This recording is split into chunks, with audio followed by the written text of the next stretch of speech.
Welcome back to the Growing Band Director Podcast. This is episode number 205. I'm here with Will Parker. Will, how are you? I'm great. Kyle, how about yourself? Fantastic. Best of luck as you're starting band camp and football season and all that. Tell us about your position, where you teach and what you do there. So I am the associate band director here at Bainbridge High School in Bainbridge, Georgia. I like to tell people I am 45 minutes from Dothan, Alabama, but I'm also 45 minutes from Tallahassee, Florida. Hmm. I'm also only about an hour and a half from the beach, so I got a good portion of a lot of good places to go in a short amount of time to get there. Beautiful. So Yeah. today we're going to be talking about, we're going to be talking about creating a culture of excellence in your second ensemble, especially people with, I only have two ensembles of each sort of thing, and it sounds like you might as well, but a lot of programs have like six. My program's not there, but the ones who are not the top, this could be a third ensemble and a fourth Oh, ensemble absolutely. and all that. So I'm really excited to talk about this topic. Before we do that, like what led you to sort of the passion around this? Is it because you do those second ensembles at your school? Well, it's funny. When I first started teaching, I was teaching in Andalusia, Alabama, and I was teaching grades 6 through 12. So I taught from beginners all the way through seniors. And when they started seventh grade, they were in the marching band. So I had 1 year to prep them to get them ready. Then I had the opportunity to return, back here to Bainbridge where I graduated from. And it's funny, the head director was actually my middle school band director when I came through the program. So it's funny that I get to work with him. But and so when I was at Shrine, I only had one ensemble. I just had one concert band, grades 7 through 12. And so when I got here, I was afforded the opportunity of teaching seventh and eighth grade, and then I would come over to the high school and teach concert band, which is our second ensemble. And I gotten to notice that the second ensemble for sometimes didn't get quite as much love as the top ensemble, because the top ensemble is usually the ones that you take out to perform at different events and different Mm-hmm. things. So I thought, okay, what can we do to create a culture of success to where our students are being challenged? Because let's face it, you got kids with a couple ensembles, you have kids that miss being in the top ensemble by 1 point, Mm-hmm. and you got some that barely make a sound on their horn now. So I was trying to find the balance of challenging our upper kids and continue to prepping them for symphonic band, and bringing our other kids along to where both groups, both types of kids are being successful, and to create that culture of, I'm just as important as the students in the symphonic band. And as we'll talk about, giving them opportunities to be a part of the community and to go out and perform, you know, and showcase all of the bands and not just, Yeah. just the top ensemble. When I was talking to the directors, Kyle and Mike, two of the directors at the Carmel bands, and most of us have heard of the Carmel High School bands, Mhm. they used the word experience level. And that really hit home with me because it's not about ability level, it's really about experience level, right? And if you think about it, your second band now in 2 years is probably your top band. Absolutely. And these people, like, they get this strong group of kids and they just ride them. And if you kind of forget about everybody else, you're obviously doing a disservice to your program, and you're going to have your ups and your downs rather than a consistent program that you're looking for. One of the things that I like to think about, and one of my goals, is to see just how many kids I can get from concert band to symphonic band within a year. You know, I, the more you're around your program and the longer you're around the kids, you sort of get an idea of, okay, this kid's probably going to be in the top ensemble, this one. And you sort of think about, okay, I had this kid last year and they were this close. What's it going to take to push them over the edge to get in there? And that's what I challenge the kids. Okay, use this 1 year of concert band, but then let's be determined to push you far enough to where it's so difficult for us to distinguish who's going to be where. And while you're doing that, yes, symphonic band, the top group is growing, but you're also raising the bar and raising the level for concert band as well. So it acts as a multiple factor. And I've been in the position where you're in as well, where we're not with our wind ensemble concert band, but with our jazz ensemble and our jazz band. We had a director of music for a long, long time, a great friend, a great teacher. And even though I was the high school band director, he did the top jazz ensemble. Mhm. So I got used to this doing the second band only, even though I was doing like everything else. But and I kind of thought of it like, well, this is my wind ensemble. This is the Mhm. only group I get to teach. So it's a game. Like how good can we make this second group?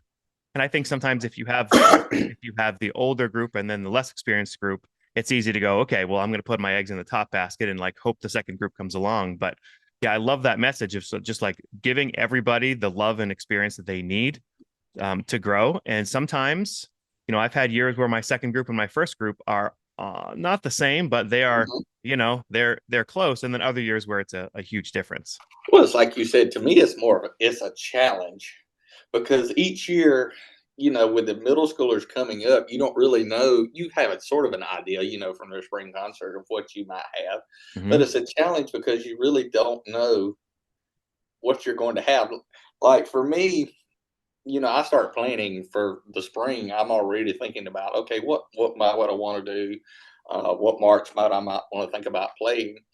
So for me, I don't look at it as so much as a grade level of a piece of music. It's like, okay, I challenged the kids last year with this.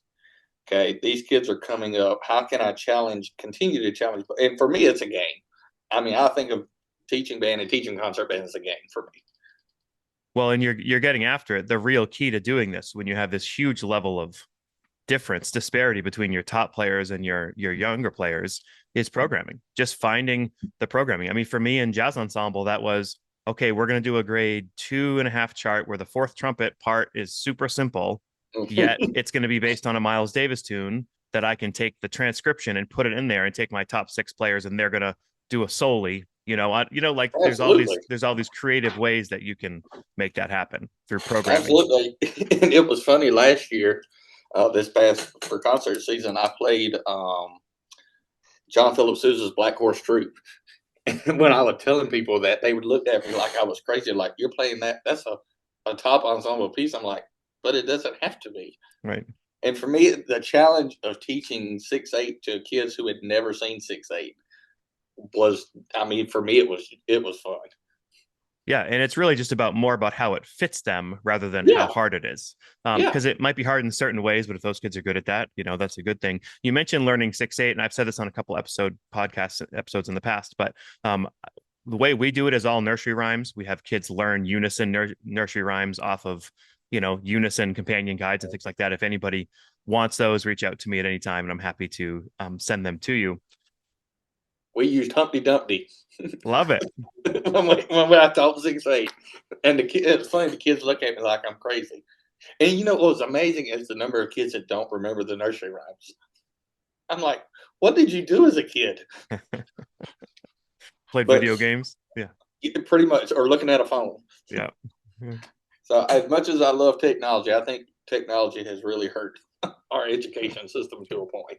So, Will, can you tell us a little bit about your philosophy around your programming and all that, how you set your expectations and your goals? Yeah. So day one, we start where our expectations are. And as I tell my students, I said, I expect you to be every bit just as good as our top ensemble, our symphonic band. Now, are we going to play the same level of literature? Are we going to play grade 5 and 6? No. But do I expect you to be challenged just as much? Absolutely. And we set that expectation from day one. You know, we pick out music that's going to be challenging that they may not be able to play at first. One of the pieces I played, Black Horse Troop, it took us a week to be able to work through it, to be able to just even play it from top to bottom. But we worked it up. So it was a challenge, but it was also obtainable. That's the big kick in my philosophy is pick music that is challenging that they may not be able to play to start with, but will also be obtainable. You know, um, and I'm hard on my kids. I always am. It was funny. Nick Saban was being interviewed one time, and one of the reporters asked him, "Why is he so tough on his players and so hard on them?" And his response was, "That's not really a fair question." He said, "We're setting an expectation of what we want and how we're going to get there, and if everybody buys into that, our level of expectation will be met." It's like you and I were talking about during the break. we rather set our goal too high and be able to come down a little bit than set it too low. And then we're figuring out, okay, where are we going now? So my kids know the first day that they walk in that expectations are going to be high, that they're going to be challenged. Last year we played Black Horse Troop, and none of them had ever read a 6/8 piece before. So it was a challenge using that, but they understood the challenge and they accepted the challenge, and ultimately getting superior ratings. Um, but on the last part of my slide for that, it says band is fun. If the kids are not having fun, they're not going to stick with it. They're not going to want to buy in. So challenging them with with literature and different things, but also making a culture where the kids have fun. I found out pretty quick teaching the second ensemble that if the kids don't like the piece, they're not going to play it. Or as a lot of people like to call it, rattle, rattle, bang, bang music. Um, I love a good lyrical piece as much as anybody, but I like something that has a lot of oomph behind it. So, it's Yeah, all about your program and it it what best fits your kids. it definitely takes time in the field to figure out what is attainable and what isn't attainable. And you might be on a piece and then you kind of get this gut feeling that, oh, this problem, maybe this isn't going to work. My advice for people in that case is, if you're younger, usually just put out a different piece. Don't take that one. Start working on something else. Kind of hide the fact that you're pulling it. And then, as you go longer and longer, you usually know whether they're going to be able to push through this or they're Oh not. yeah. And I'll also assume, Will, that not every piece is challenging in the same way that you're Oh going to do. no. So if you're working on four pieces, they might be able to play through one or two of them, but they have to work on a bunch of other things. We don't want every piece they do to be that challenging Oh no. in a notes and rhythms way, or else it's not fun for anybody. Oh no. It's funny, you were talking about pulling out a different piece. I'll be working on a piece and I'll be like, that might be a good spring concert piece. And like you said, we'll just sort of ease that one to the side for a little bit. Yeah. But no, one of the pieces, we make it to where they can read through it, and it's going to be a little bit easier. And usually that's one of the more fun ones that I'll do. Usually my more serious pieces is one that I know they're not going to play through the first time. So, like I said, to me, if I and my philosophy is if I don't like the piece of music, Yeah, don't I'm do it. not going to teach it well. Yeah. Because if I don't enjoy listening to it, I'm not going. And I've gotten to where I've been around my kids long enough. I sort of know what they like, what they don't like, Yep. and I know what they're going to connect with. So Sure. it's for me, it's like I said, it's a challenge that I enjoy. I enjoy that challenge of figuring out the kids and where direction we're going.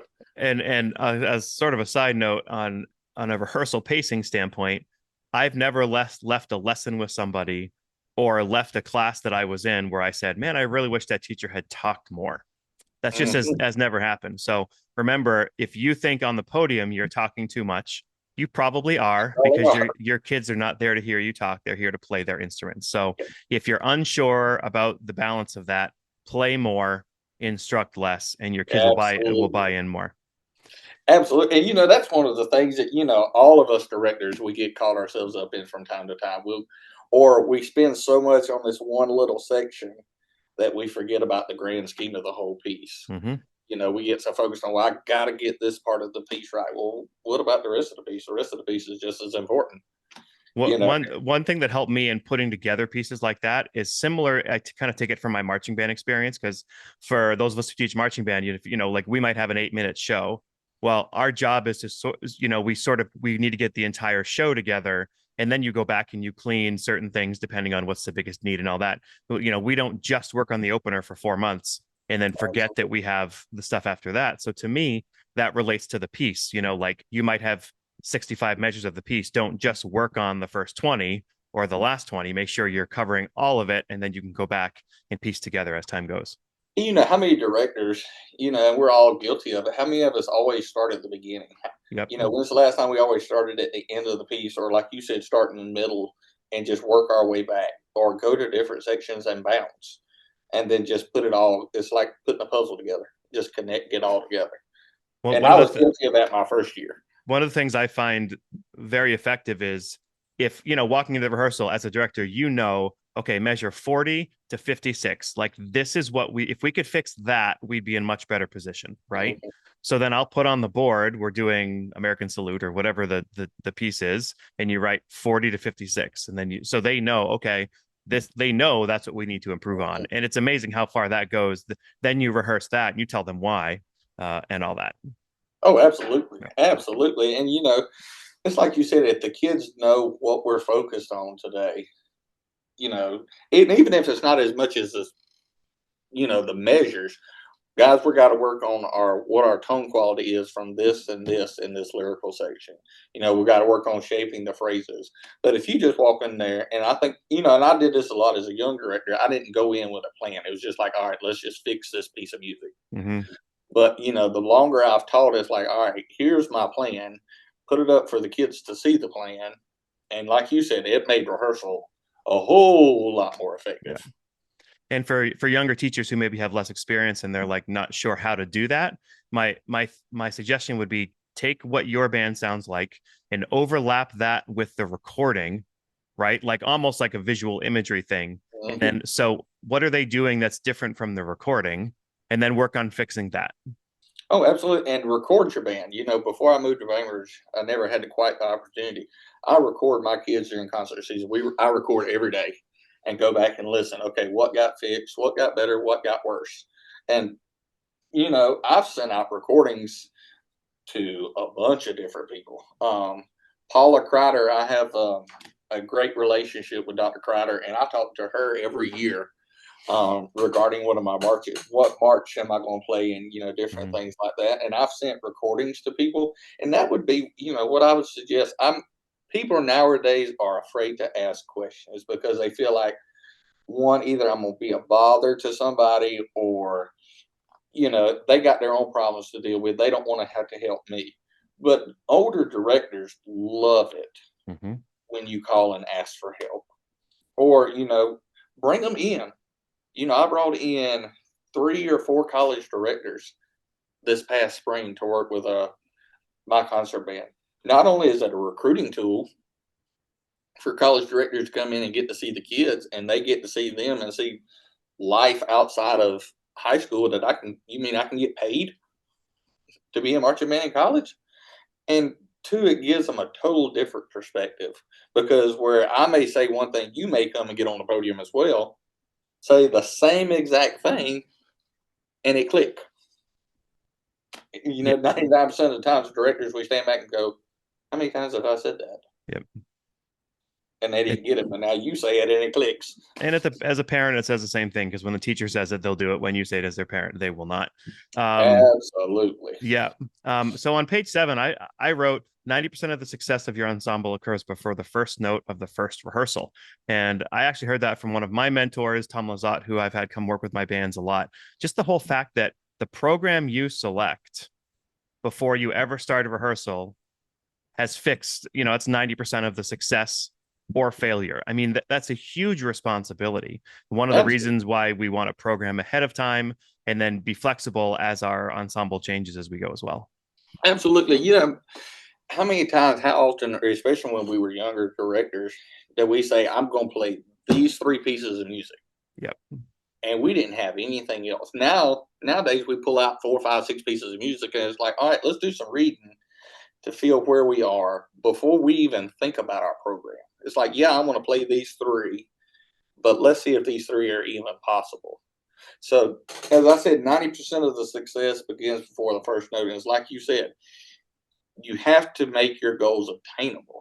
And if your goal is so far stretched that the kids aren't going to be successful and they're going to feel like they're failing each and every day of class, you're not going to make it. It's not going to be a successful year. It's going to be hard on you.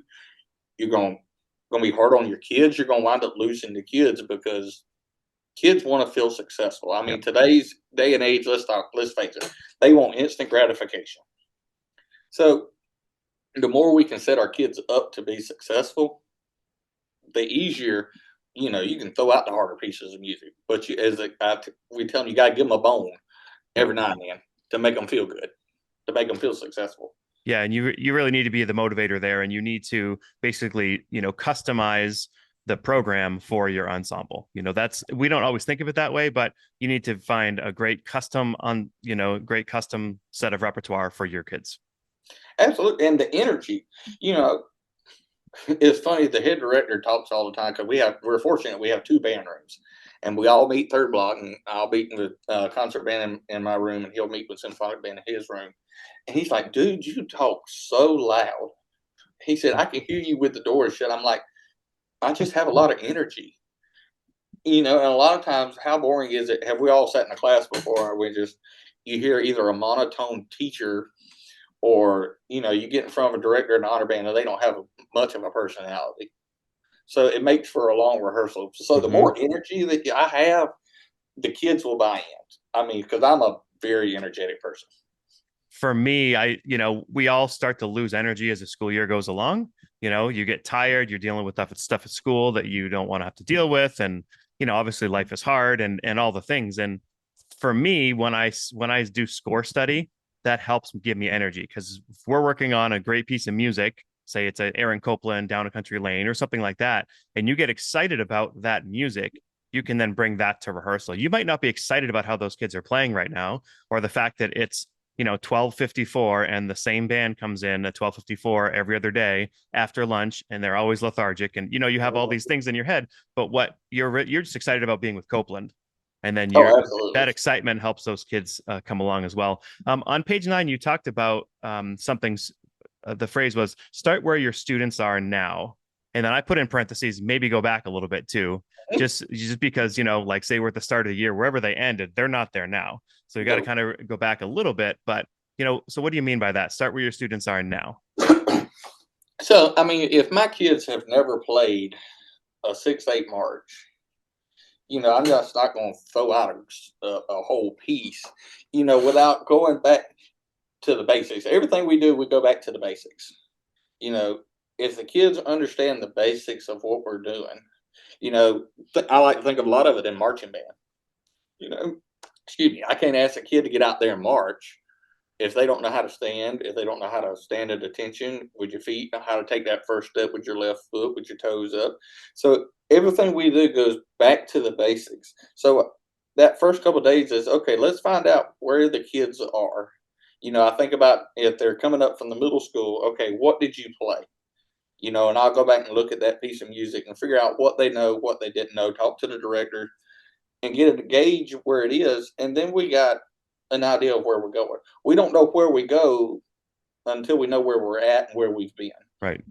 So I use that as where my kids are, and then I think about it and correlate a plan of where do I want them to be by December, where do I want them to be by festival in February, and where do I want them to be by May at the spring concert.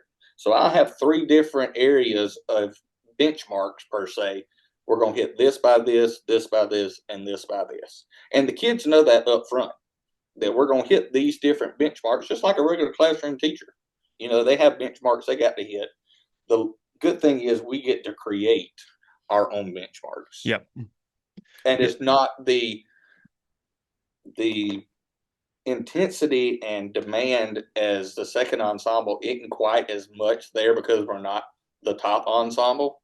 So the demand to be for perfection and stress, I guess you could say, is not quite there as much.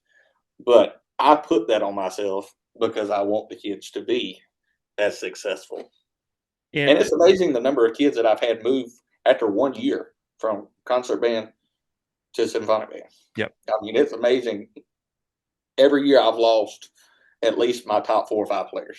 And that's great. And I love it because that means I'm doing what I'm supposed to do, prepping them for the top ensemble. And one thing you're talking about is the communication. Like, how do you know what they know? Like, when you have this group of kids in front of you, how do you know what they know? Well, there's a couple different ways to figure that out, right? I mean, if you're in a position where they came from one middle school and they're coming to you, or maybe two middle schools and they're coming to you, obviously you're communicating with those teachers at the middle school level. You've gone to their concerts, you've heard what they sounded like, because maybe you and that other teacher don't see eye to eye, maybe. And maybe they did this grade 4, but you went there and you're like, oof, okay, they weren't ready for that grade 4. I mean, I'm just taking this fictional thing out of my Oh, yeah. out of the air, and then you might go, okay, so now I kind of know where they're at and where they're not at. At the same time, you might be in a position where you feed, like, your feeders are 10 different schools. Like I know in Virginia, a lot of times, like the kids in one middle school go to like six different high schools depending on where they're at, and you might have no idea. And if you're in that case, my suggestion would be start with a lot of unison band reading. Start with stuff like start easy, and then just kind of find their level and what they can and they can't do. Absolutely. And, we're fortunate here with our schedule that I'm able to go and spend time with the middle school. Like, you and I were talking this morning. I just got back from helping teach beginner band students how to put the instruments together. And I'm going here in a little while and going to help our other middle school uh, get ready to do the same thing. And during, especially getting ready for concerts, I'll go and spend time with eighth grade, because not only is it me seeing what can they do, how are they playing, it also gives the students a chance to see me, to get to know me, and it helps a recruiting aspect. And we're able to obtain and hold on to kids when they come from the middle school to the high school, because they know me, they know my personality, and they'll feel comfortable. So I've seen a trend to where we hold on to more kids the Mhm. more time I get to see at the middle school. And the Because, kids want middle school want to know that you care about them as well. That it's well, not just about high school. and kids are there. Yeah, they're there for the music and the social part, but the personal connection is huge. Absolutely. If they know the coach, if they know the teacher, if they that personal connection is a reason a kid will continue. So that's fantastic. You talk a lot about on page 12 networking and asking for help from other people. You're right. I know you hit on it a little bit already, but and I think this podcast is a great way to network, because I'm meeting all these people, and you can drive in your car and like just listen to some band director that you've never met and get some great ideas. And so that asking for help, I think, is really huge, and just really reaching out to people, because you have another band director in your school. I have another band director sometimes in my school. A lot of us are in a place where there's no other band director in the town. So finding these ways to network and connect with others is really important. Oh, absolutely. I use a couple, and you don't have to use just college directors. In the district that I taught in when I was in Alabama, we were all really close. I mean, I'm still close with them all now. I'll call each and every one of them. Hey, what do you think about this piece? I'm wanting to looking at this piece. What are the tendencies that you've played with it before? What were some of the struggles that the kids have? Or do you think this piece is even obtainable with my kids? Hmm. And a lot of times I think we're scared to ask for help because we're afraid of what the answer is going to be. If I want to play a piece and I call you and say, "Hey, what do you think about this piece?" You know, a lot of times people might say, "Oh, you're a fool for playing that." And that's not something we want to hear. We just want somebody to agree with us, and people to agree and make us feel good about our decisions. But in reality, if all we're looking for is a yes man, we're not only doing ourselves a disservice, we're doing our kids a disservice. Yep. And that's why I bring in people every year. Like I said, I brought in Brett Balcom, who's the director of athletic bands from UGA. I brought in Mark Walker, who is the director of bands at Troy University. I brought in Will Peterson from South Alabama. I've brought in Corey Sperlin from Auburn University. David Plack from Florida State, because a lot of times it's a different set of ears, but it also gives the kids an opportunity to see somebody at the next level. And it is fun to sit back and watch the kids eyes light up. Like we did a Zoom meeting on with Black Horse Troop with Colonel Jason Fettage when he was a Mhm. director of the President's Own, and just seeing the kids' eyes light up. And it's like people ask me, they say, "How did you get that?" I said, "I just sent him a message. I sent him Mhm. a Facebook message and asked him." People are always willing to help. Paula Kreider is another excellent, excellent person. I love Dr. Kreider. She is always so gracious to help. And she says, "I wish more directors would ask for help because we are so willing and want to." So, Will, tell me about how you give your students a lot of different opportunities to perform throughout the year, and that how that helps with your culture of excellence. So, a lot of times, one of the things I started this past year was Christmas in the Park. We do a Christmas concert with the concert band and the symphonic band. And symphonic band gets to go out and perform at one of our veterans programs that's put on by the town. So I thought about an idea. Okay, what's something that would be unique just for concert band? that could be focused on just concert band getting out performing. People come and see just them. That's not connected with symphonic band. That's not connected with the middle school. We also have what we call a brown bag lunch, to where we go into the park and we just play pieces of music, and the community is able to come out, grab their lunch, come and sit down and listen to music while they're on their lunch break. So some different opportunities. We're going to play at the middle schools, where it used to be just symphonic band. Now we're on a rotating basis, where symphonic band will go to this one school and we'll go play at this school. Mm-hmm. And so the director and I have a great relationship, to where we're wanting both ensembles to be out in the community, and it's not just one focal ensemble being the face of the ensemble. So we use it as both, as a connection, because it is all about the whole program and not just one piece of the puzzle. Yeah, in my situation, we have our jazz ensemble program is after school, and we have two bands. But in the fall, we do a kind of a one big band, and in the spring, we combine them. We have one big band as well. So for us, we create. You can tell you're a band director because you're everybody's calling you. It's all good. So we do a town fair gig in June, and what that basically does is allows us to then work for 2 months on a new gig, which means okay, now we're going to rehearse. Now we have literature. Now we're so for our kids, same thing. Actually, this week in August, I know this is coming out in October, but this is August for us, and we have a jazz band gig this week. It's just a community gig that's a little bit of a donation, but it's like a chance to get together. Hey, here's 4 charts you've either played before or our grade 1 readers. Let's put them together, go out and play, get some free food. That culture helps for us, so it makes it basically almost a year-round event. And one of the things I loved when I taught middle school is, my philosophy was a little bit different. Is I didn't spend so much time in a method book. I used a piece of music to teach a concept that I wanted and that I needed to teach, but it also prepared them for a concert. Kids will work harder if they have a goal to hit, or if they're preparing for a concert, rather than that we're just going to play this piece of music to play this piece of music. So the more opportunities that we give them to go out and perform and to work towards a goal, the harder the kids are going to work. And, that was my goal of creating that culture of success, is while we're working on concepts, we have the end goal in mind. Okay, we got this concert in 2 months. We've got to prep for this. And it gives them that goal that we've got to hit it by this day.